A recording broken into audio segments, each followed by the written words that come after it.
Welcome to the Kings of Speed.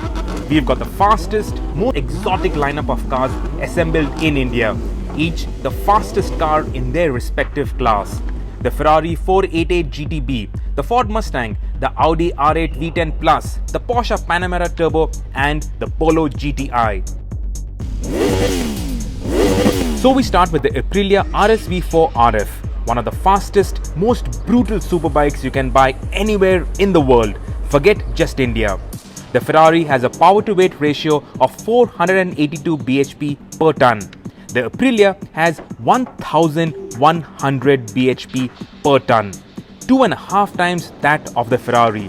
The Aprilia revs to 13,000 RPM. The supercars are loud, but this is mental. That V4 engine booming, howling and bellowing is utterly spectacular, as is the turn of speed. In a car, you strap in, give it a boot full of gas and go. A superbike, you treat it with respect. Otherwise, it will chew and spit you out. But once you get the hang of it, oh boy, the RSV4 RF is the bomb. Ferrari's history does have turbocharged cars. The F40 and the 288 GTO spring readily to mind. But not until the 488 GTB did Ferrari make a series production turbocharged car. The Ferrari 488 is obviously turbocharged, but it doesn't sound muffled. It doesn't feel like its throat is constrained. Its voice box is open and it is singing. Twin turbochargers boost power up to 652 bhp, torque to 760 Newton meters, 0 to 100. It does it in a flat 3 seconds, top speed of 330 kilometers per hour, and a chassis that is one of the highlights of the supercar world. It just grips and goes. You point it where you want it to go and it just goes. There is no understeer, there is no oversteer, at least not when you don't want it to oversteer. It's a brilliant, phenomenal supercar. Turbos are here to stay, and the 488 definitely signals that. Sure, you love the sound of a naturally aspirated V10 or a V8 or a V12, but turbocharged cars are just so much easier to drive quickly. There's just so much of low down grunt that you can pull it along in 4th, 5th gear and the torque just pulls you through. And then there is a top end. It goes up almost to 8,000 RPM. This is a bona fide supercar and it leaves you breathless. It's crazy. I love it. This is the epitome of supercars. What a car.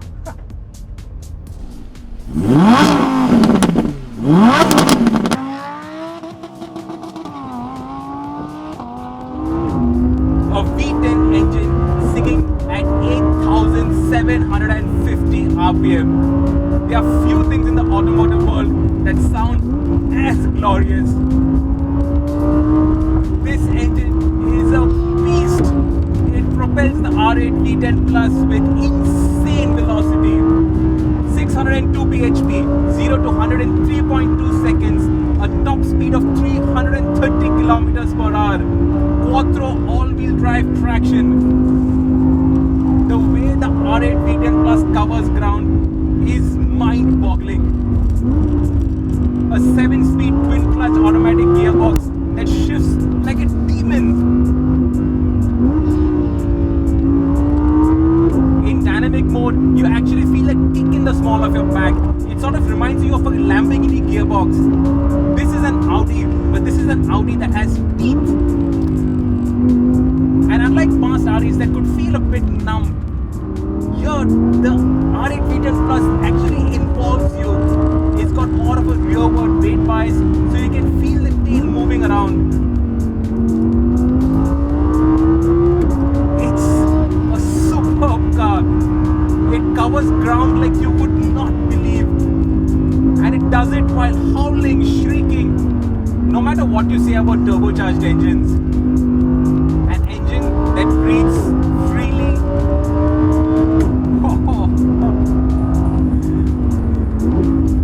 It's a terrible cliche, but the R8 V10 Plus makes your hair stand on end.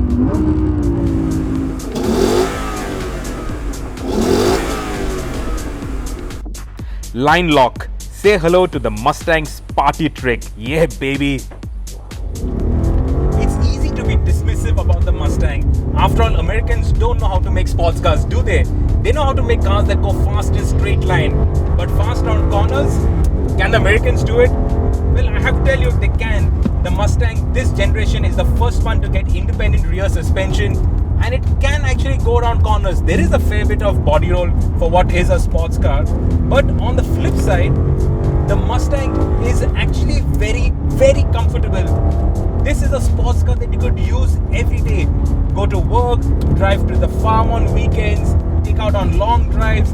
It is actually very comfortable. Okay, if I were to buy a Mustang, the first thing I would do is slap on an aftermarket exhaust on it. This engine needs solid pipes on it. It is too muffled in stock tune. But when you're driving it at low revs, there is that V8 burble, this V8 burble, which is a thing of joy. The Mustang is not perfect. It does handle, but it can be a fair handful if the road is bumpy, where the suspension gets tied up a bit into knots, and the gearbox is extremely slow, really, really slow. I wish Ford had brought in the manual Mustang. That would have been perfect. And that would have lent itself to aftermarket tuning also, because this engine, it makes just shy of 400 bhp, but it is a 5-litre V8 engine, and obviously any aftermarket tuner will be able to liberate at least 100 horsepower reliably on this car. Usable sports cars are a rare thing, and the Mustang is one of them.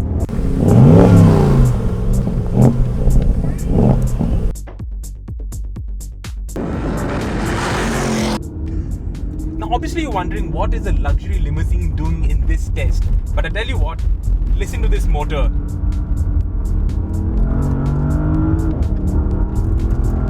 This doesn't sound like a luxury limousine, does it? It sounds almost like a sports car, and it goes around corners actually like a sports car. Porsche really work magic on their cars. This is a really comfortable, luxurious car.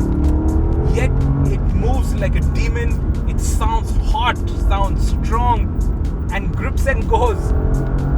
Obviously it's got all-wheel drive, and because this is the Panamera Turbo, it's got 2 turbochargers up front on the V8 motor.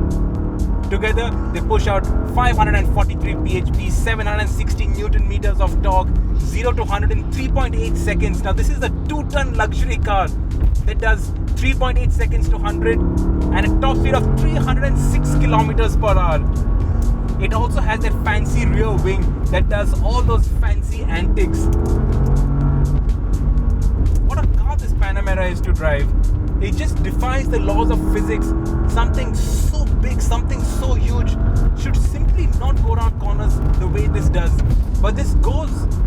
It grips and goes, and the ride quality is brilliant. When I win the lottery, I'm going to buy a Ferrari and I'm going to buy a Panamera. Oh, and I'm also going to buy the Mustang.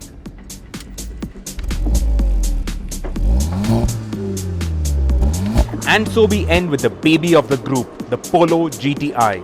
The one thing you can't accuse a Polo GTI of is affordability. But in this company, the GTI is the least expensive, it is the most affordable, and it seems like good value for money. It also looks the most normal. In fact, it just does not stand out in the crowd. It looks too much like a Polo, and that is a shame. What Volkswagen have done for India is raise the ride height of the GTI, and that makes it ungainly. It spoils the stance of the GTI completely. Also, white is really not the color for an enthusiast-focused car. But I think the biggest problem is that you can't hear the engine. This is a great motor, a 1.8 litre TSI motor, 189 bhp, 250 Newton meters of torque. It's fast, it's quick, and it is also usable. And in the best front-wheel drive GTI hot hatch traditions, you can have great fun at sensible speeds.